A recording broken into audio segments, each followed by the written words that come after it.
The big mistake people make when applying sunscreen to their face. Facial cream with sunblock may not provide enough protection from, and user error is to blame. People do a worse job applying into their face than a traditional sunscreen, missing more skin, especially the region around the eyelids, an area particularly vulnerable to squamous cell carcinoma and basal cell carcinoma, a study published Wednesday in PLOS One found.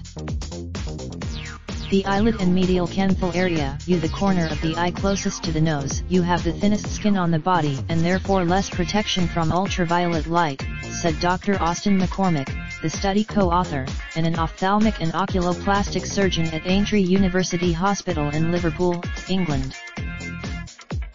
Yet many people skip that part of the face when applying without being aware of it, especially if they're using a daily moisturizer with SPF added, the researchers found. For the study, the researchers asked 84 people to apply a traditional SPF 30 sunscreen to their face during one visit, and a moisturizer with SPF 30 protection during another.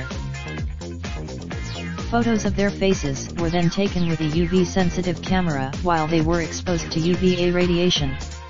Areas of the skin. Analysis of the photos showed people missed almost 17% of the face when using an SPF moisturizer, compared to 11% when applying traditional sunscreen.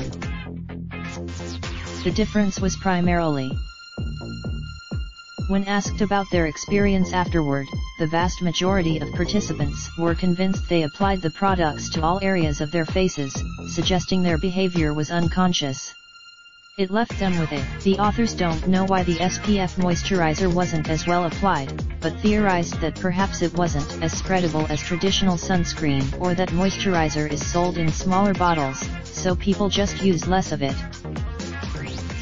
The eyelids are an at-risk area that should be covered with as much as it is practical, McCormick said. Other experts agreed. The eyelid skin is, the findings show, it may be necessary for doctors to actually walk a patient through how they should apply sunscreen, added Dr. Adam Friedman, professor and interim chair of dermatology at the George Washington School of Medicine and Health Sciences. Still, stinging is a real issue. Many sun protect. Wattenberg recommended being very careful and buying a separate product designed for this area.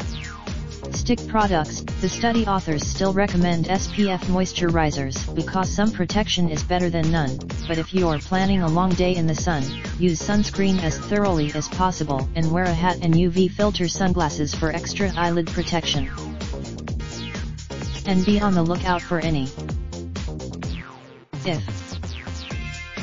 NBC News Channel's Erica Edwards contributed to this report. Related video. Is your child's sunscreen safe? Provided by the doc. Raindrop, drop top, smoking, no cooking the hot pot. Fucking on your bitch, yeah, that. Looking up, open the park,